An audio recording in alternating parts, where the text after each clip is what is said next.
नालंदा जिले के सिलाव में स्वर्गीय शिव कुमार सिंह स्मृति सभागार में भारतीय जनता पार्टी भाजपा की जिला कार्य समिति की एक महत्वपूर्ण बैठक मंगलवार को संपन्न हुई। इस बैठक में न केवल पार्टी की भावी रणनीतियों पर चर्चा की गई, बल्कि कई प्रमुख नेताओं ने भाजपा की सदस्यता भी ग्रहण की। जिला अध्यक्ष रविशंकर प्रसाद सिंह की अध्यक्षता में आयोजित इस बैठक में बिहार सरकार के मंत्री प्रेम कुमार, पूर्व मंत्री जीवेश मिश्रा, बिहार शरीफ के विधायक डॉक्टर सुनील कुमार, भाजपा बिहार प्रदेश के उपाध्यक्ष सह क्षेत्रीय प्रभारी संतोष पाठक और लोकसभा प्रभारी कुमार राघवेंद्र विशिष्ट अतिथि के रूप में उपस्थित थे। बैठक में प्रधानमंत्री नरेंद्र मोदी के नेतृत्व में भाजपा एनडीए गठबंधन की लगातार तीसरी जीत को ऐतिहासिक उपलब्धि बताया गया। वक्ताओं ने इस जीत को मोदी जी के कुशल नेतृत्व, कार्यकर्ताओं के अथक परिश्रम और जनता के स्नेह का परिणाम बताया। कार्यक्रम का एक प्रमुख आकर्षण रहा कई स्थानीय नेताओं का भाजपा में शामिल होना। सिलाव की मुख्य पार्षद जयलक्ष्मी, उप मुख्य पार्षद सुशीला, पावापुरी के उप मुख्य पार्षद संजीव सिंह और पाकी गोरवा पंचायत के मुखिया प्रतिनिधि गुलशन उर्फ गोलू ने अपने सैकड़ों समर्थकों के साथ भाजपा की सदस्यता ग्रहण की। महामंत्री शैलेंद्र कुमार द्वारा संचालित इस कार्यक्रम में जिले के सभी प्रमुख पदाधिकारी, मंच मोर्चा प्रकोष्ठ के अध्यक्ष, मंडल अध्यक्ष और वरिष्ठ कार्यकर्ता उपस्थित थे। बैठक में अंतर्राष्ट्रीय स्तर पर भारत की बढ़ती प्रतिष्ठा पर भी चर्चा की गई और विकसित भारत के संकल्प को दोहराया गया। नेताओं ने कहा कि यह हर पीढ़ी के भारतीय का सपना है, जिसे साकार करने के लिए पार्टी प्रतिबद्ध है। इस बैठक ने स्पष्ट किया कि भाजपा आने वाले चुनावों की तैयारी में जुट गई है और स्थानीय स्तर पर अपनी पकड़ मजबूत करने में लगी है। नए नेताओं के शामिल होने से पार्टी को और मजबूती मिलने की धरती पर भारतीय जनता पार्टी विस्तृत जिला कार्य समिति की बैठक शिलांग में रखा गया है। इस बैठक में जिले के सभी पुराने नए कार्यकर्ता पदाधिकारी उपस्थित हुए हैं। इस मौके पर भारतीय जनता पार्टी के लोकप्रिय नेता जीवेश मिश्रा भी आए हुए हैं। सभी हमारे जिला के पदाधिकारी मौजूद यहाँ पर जाकर के हैं और हम चर्चा करते हैं संगठन के संबंध में। पिछले लोकसभा के चुनाव में हमारे सभी पार्टी के जिला अध्यक्ष सहित सभी पदाधिकारी कार्यकर्ताओं ने जिस तरह से कार्य किया बताया था और नालंदा में आया था देखा था और उसका परिणाम हुआ कि हमारे जो एनडीए के प्रत्याशी थे पसंद दिए जाकर के भारी मतों से विजयी हुए और आगे आने वाले समय में 2023 का जो असेंबली चुनाव आने वाला जाकर के हम उसकी तैयारी कर रहे हैं। इस तरह से बिहार के लोगों ने अपार बहुमत हमें दिया जाकर के, वैसे संख्या हमारी जरूर कमी है, 39 के बजाय 30 हम आ गए कि विधानसभाओं में देख रहा हूँ 174 सीटों पर एनडीए गठबंधन आगे जाकर के है और सबसे ज्यादा मत 48% एनडीए को प्राप्त बिहार में जाकर के है। तो आने वाले समय में अब बिहार में डबल इंजन की सरकार जाकर के है और माननीय मोदी जी ने केंद्रीय बजट में जो बिहार को तोहफा दिया है 60,000 करोड़ का जो बजट विशेष पैकेज देने का काम किया। सबसे बड़ा जो पैकेज जाकर के बिहार के लिए है 26,000 करोड़। इसमें ग्रीनफील्ड भी एक्सप्रेस में जाकर के बोधगया राजगीर और सीधे यहाँ से राजगीर होते हुए नालंदा होते हुए वैशाली दरभंगा जाकर एक बड़ी योजना जाकर के है। वैसे 3 ग्रीनफील्ड एक्सप्रेसवे को उन्होंने दिया है और एक और ब्रिज बनाने का उन्होंने जो ऐलान किया जाकर के उसकी लागत देख रहा हूँ 26,000 करोड़ रुपये निवेश किया जाएगा बिहार में। उसी तरह से ऊर्जा के सेक्टर में फिर पैंती भागलपुर में वहाँ भी 21,000 करोड़ की लागत से बिजली पैदा करने का और वहाँ भी सरकार ने ऐलान किया जा करके है। और नालंदा, राजगीर और गया, तो गया जी एक स्थल है जानता सलीला फाल्गु नदी किनारे लोग पिंडदान तर्पण करने के लिए आते हैं। तो भगवान बुद्ध को ज्ञान हुई प्राप्त का बोध ज्ञान है। तो माननीय प्रधानमंत्री भाई मोदी जी के द्वारा मैं देख रहा हूँ विष्णु पद मंदिर और बोध गया को इस तरह से जैन महाकाल, इस तरह काशी विश्वनाथ कॉरिडोर बनाया गया है। इसी तरह भारत सरकार ने 24% केंद्रीय बजट में ऐलान किया है। उसी तरह से विष्णु पद, गया जी और बोध गया को हम कॉरिडोर बना करके आने वाले पर्यटकों को, यात्रियों को और बेहतर सुविधा प्रदान करने का काम करेंगे। बिहार में पर्यटन के क्षेत्र में असीम संभावनाएं जगह इस तरह के लगभग अनेक योजनाओं का माननीय प्रधानमंत्री जो ऐलान किया, हमारे वित्त मंत्री ने किया जाकर के उसका हम स्वागत करते हैं। उससे बिहार के विकास की रफ्तार तेज होगी जाकर के, और आने वाले समय में हम जनता से जो वायदे किए थे बिहार की सरकार ने, इस वायदे पर खरा उतरने का काम करेंगे। चुनाव में जब जाएंगे तो हमारा एजेंडा होगा विकास, कानून का राज। तो हम सरकार में जब नहीं थे तो बिहार की स्थिति काफी खराब हो गई। जब से भारतीय जनता पार्टी एनडीए गठबंधन फिर से 28 जनवरी 24 को फिर से बहाल हुआ जा करके बिहार की जनता ने मैंडेट हमें दिया था, फिर से एक बार बिहार का विकास की रफ्तार तेज हुई है। माननीय मोदी जी का लगातार बिहार को सहयोग मिल रहा है। तो आज के कार्य समिति में माननीय प्रधानमंत्री पर आभार व्यक्त करेंगे। तीसरी बार पुनः प्रधानमंत्री जी बने जा करके हैं, पूरे देश में खुशी की लहर है। हम प्रस्ताव पारित करके बिहार वासियों और नालंदा के तत्व को बधाई देंगे कि आपने जो नालंदा के लिए, राजगीर के लिए बिहार के लिए तय कर दिया है, उसके लिए हम लोग आभार व्यक्त करें। बिहार में हो रहे रेल हादसों को लेकर भाजपा प्रवक्ता प्रभाकर मिश्रा के बयान पर पलटवार करते हुए नालंदा जिले के इस्लामपुर विधायक राकेश कुमार रोशन ने वर्तमान सरकार को जिम्मेदार ठहराया। उन्होंने रेल हादसों की निंदा करते हुए कहा कि वर्तमान समय में जो रेल हादसे हो रहे हैं, उनकी जिम्मेदारी वर्तमान सरकार को लेनी चाहिए, न कि किसी दूसरे पर कीचड़ उछालनी चाहिए। राकेश कुमार रोशन ने कहा कि जब लालू प्रसाद यादव रेल मंत्री थे तो उन्होंने रेलवे को मुनाफे में चलाने का काम किया और उनके काम को पूरी दुनिया ने सराहा। उन्होंने बताया कि लालू यादव ने रेलवे को मुनाफा देने वाले ऐतिहासिक काम किए और लोगों को शिक्षा दी कि उन्होंने क्या क्या ऐसा काम किया जिससे रेलवे को मुनाफा हुआ। इसलिए एक ऐसा व्यक्ति जिसने रेलवे को मुनाफा दिया, उसे बेवजह बदनाम करना गलत है। विधायक राकेश कुमार रोशन ने भाजपा प्रवक्ता प्रभाकर मिश्रा की वंदे भारत ट्रेन की तारीफ का जिक्र करते हुए कहा कि लोगों को ये याद होना चाहिए कि लालू यादव ने गरीब रथ चलाया था।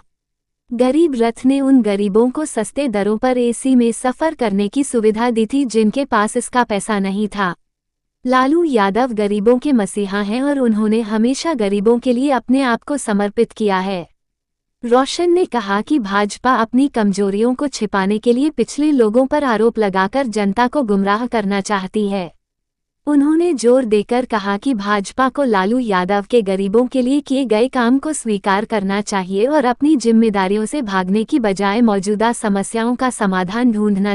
तो रेल हादसा की हम निंदा करते हैं और अभी वर्तमान में जो रेल के अंदर घटना घटी उसकी जिम्मेवारी वर्तमान सरकार को लेना चाहिए, न कि किसी दूसरे पर कीचड़ उछालना चाहिए। जहाँ तक लालू यादव जी का प्रश्न है, आप सब लोग जानते हैं कि लालू यादव जब तक देश के रेल मंत्री थे तो इन्होंने रेलवे को मुनाफे में हमेशा आगे चलाने का काम किया और पूरे दुनिया के लोगों ने लालू यादव के काम को सराहा और लोगों को शिक्षा भी देने का काम किया लालू जी ने कि हमने क्या क्या ऐसा काम किया जिसके चलते रेलवे को मुनाफा हुआ।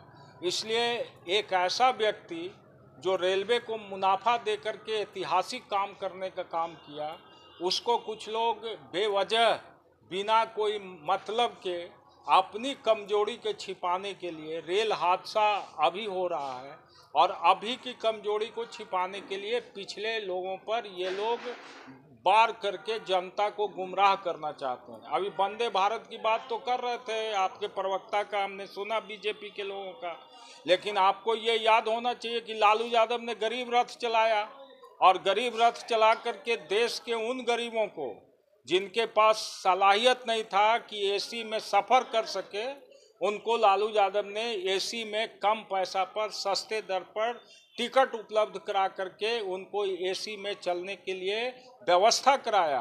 तो लालू जी गरीबों के मसीहा हैं और गरीबों के लिए ये हमेशा अपने आप को समर्पित करने का काम किए हैं। यही कारण है कि आज बीजेपी को ये नहीं पच रहे हैं और अपनी गलतियों को दूसरे पर ये माथा ठोक करके अपने जिम्मेवारी से बचना चाहते हैं। नालंदा जिले के एकंगरसराया प्रखंड स्थित डाक बंगला सभागार में पूर्व विधायक दिवंगत जदयू नेता राजीव रंजन को श्रद्धांजलि अर्पित करने के लिए सर्वदलीय श्रद्धांजलि सभा का आयोजन किया गया।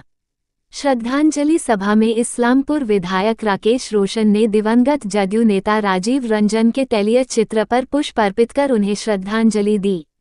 इस मौके पर राकेश रोशन ने कहा कि स्वर्गीय राजीव रंजन इस्लामपुर क्षेत्र से विधायक रहे हैं और उनके विचारों का आज भी सम्मान किया जा रहा है। उन्होंने कहा कि स्वर्गीय राजीव रंजन मृदुभाषी व्यक्ति थे जो जाति, धर्म और मजहब से ऊपर उठकर जनता की सेवा करने में विश्वास रखते थे। उनकी कमी हमेशा खलेगी। विधायक राकेश रोशन ने कहा कि वैचारिक मतभेद के बावजूद वे स्वर्गीय राजीव रंजन के कर्तव्य और कार्यों की प्रशंसा करते हैं।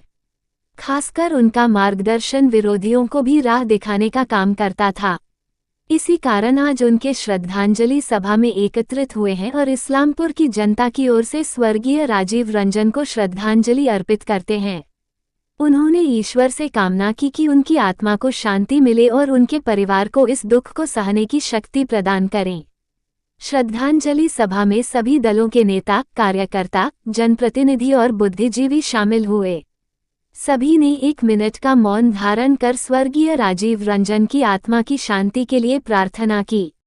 स्वर्गीय राजीव रंजन जी इसी इलाके से 2010-15 तक विधायक रहे और इनके पूर्व इनके पिताजी भी इस इलाके का प्रतिनिधित्व किए, बिहार सरकार के मंत्री भी रहे, बिहार प्रदेश कांग्रेस कमेटी के अध्यक्ष भी रहे। तो निश्चित रूप से एक लंबा सिलसिला इनका इस इलाके की जनता के साथ रहा और आज जिनकी श्रद्धांजलि सभा हम लोग मना रहे हैं, ये श्रद्धांजलि उनके विचारों की श्रद्धांजलि है। चूँकि स्वर्गीय राजीव रंजन जी एक मृदुभाषी व्यक्ति जो जाति, धर्म, मजहब और संप्रदाय के दायरे से ऊपर उठ करके जनता की सेवा में विश्वास करने वाले थे और उनकी कमी हमेशा हम लोगों को खलेगी इस्लामपुर के राजनीति में। इसलिए मैं वैचारिक मतभेद रखते हुए भी उस व्यक्ति के कर्तव्यों का, उस व्यक्ति के कामों का प्रशंसा करते हुए और ख़ास करके उनका जो मार्गदर्शन रहता था वो विरोधियों के लिए भी एक राह दिखाने का काम करता था। इसलिए हम लोग आज उनके श्रद्धांजलि सभा में इकट्ठा हुए हैं और मैं पूरे इस्लामपुर विधानसभा क्षेत्र की जनता की ओर से स्वर्गीय राजीव रंजन जी को श्रद्धांजलि अर्पित करता हूं और ईश्वर से प्रार्थना करता हूं कि उनके मृत आत्मा को शांति मिले, उनके परिवार के लोगों को ये अचानक पड़ने वाला जो दुख सामने आया है उसको सहने की शक्ति मिले। यही कहते हुए मैं इनका श्रद्धांजलि अर्पित करता हूँ। नगर थाना अंतर्गत निचली किला गढ़ापर मोहल्ला में बदमाशों ने डॉक्टर के घर से 1.5 लाख नकदी एवं जेवरात समेत कुल 20 लाख की संपत्ति चुरा ली। ये घटना 20 जुलाई की रात हुई। पीड़ित परिवार का कहना है कि पुलिस ने जांच प्रभावित होने की आशंका से उन्हें मीडिया से जानकारी साझा करने से परहेज करने की सलाह दी थी। 10 दिन बीत जाने के बाद भी चोरी का खुलासा नहीं होने पर पीड़ित परिवार ने मीडिया को जानकारी दी। चोरी फिजियोथेरेपिस्ट डॉक्टर आलोक कुमार के घर में हुई। चिकित्सक के पिता रिटायर्ड शिक्षक राजेंद्र प्रसाद सिन्हा ने घटना की प्राथमिकी दर्ज कराई है। रिटायर्ड शिक्षक राजेंद्र प्रसाद सिन्हा ने बताया कि 20 जुलाई की अहले सुबह जब उनकी नींद खुली तो उन्हें चोरी का पता चला। स्टोरवेल तोड़कर चोरों ने 1.5 लाख नकदी और सोने चांदी के जेवर चुरा लिए। इसकी अनुमानित कीमत 20 लाख से अधिक है। थानाध्यक्ष रामशंकर सिंह ने बताया कि केस दर्ज कर पुलिस घटना की जांच में जुटी है। और ऊपर छत के सहारे हमारे घर में प्रवेश करके और हमारा गोदरेज दोनों रूम का तोड़ दिया और जितना भी ऑर्नामेंट था सब और पैसा नगद था जो लेकर के चला दिया। कितना मतलब गोल्ड था और कितना नकदी था? गोल्ड हमारा बड़ा बेटा का था जो यहाँ पर नहीं है, लेकिन लगभग हमको लगता है कि 7-8 लाख का सामान उसका था और 1.5 लाख रुपया का हमारा नगद पैसा गया है और इसके अलावा कोई दूसरा सामान नहीं लिया है, सिर्फ गोल्ड और पैसा लिया है। क्या लग रहा है, कोई लोकल है या बाहरी है? हमको कुछ समझ में आ रहा है बगल का ही आदमी का साजिश है, लेकिन जब तक हम उसको आंख से देखा नहीं है तब तक हम उसका नाम कैसे बता सकते हैं, लेकिन ये बगल का ही साजिश है। अच्छा, तो आप लोग उसमें कहाँ थे? उस समय कमरा में सोए हुए थे। हम लोग को लगता है कि कुछ स्प्रे करके बेहोश कर दिया है। अच्छा, दरवाजा खुला हुआ था, अंदर से अंदर जाने में हमारे रूम में कोई दिक्कत उसको नहीं था, इसलिए हम लोगों पर कुछ स्प्रे किया है। हम लोग एकदम गहरी नींद में थे। हम लोग को कुछ पता नहीं चला कि किस समय आया किस समय चला गया। सवेरे जब हम 3:30 पौने 4 बजे उठे हैं तो इस तरह से हम देख करके दंग हो गए। टोटल कितना अमाउंट हो रहा होगा? करीब करीब 10 लाख का संपत्ति हमारा गया है। इसका सूचना वगैरह कौन दिए? हम पुलिस को उसी समय उठने के साथ हम फोन करके पुलिस को खबर किया।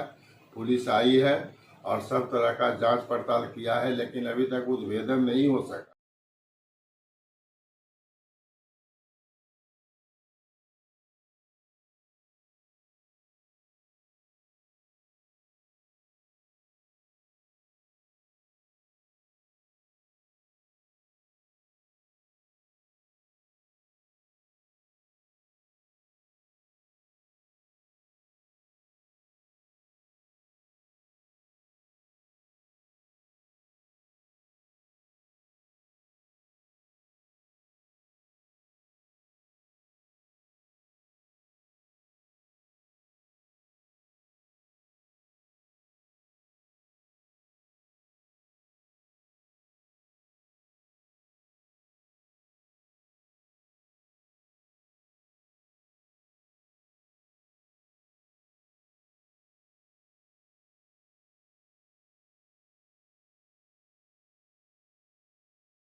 लोगों को जागरूक करने के उद्देश्य से अग्नि जागरूकता रैली निकाली गई है, जिसमें आम जन को यह सूचना दी जा रही है कि आग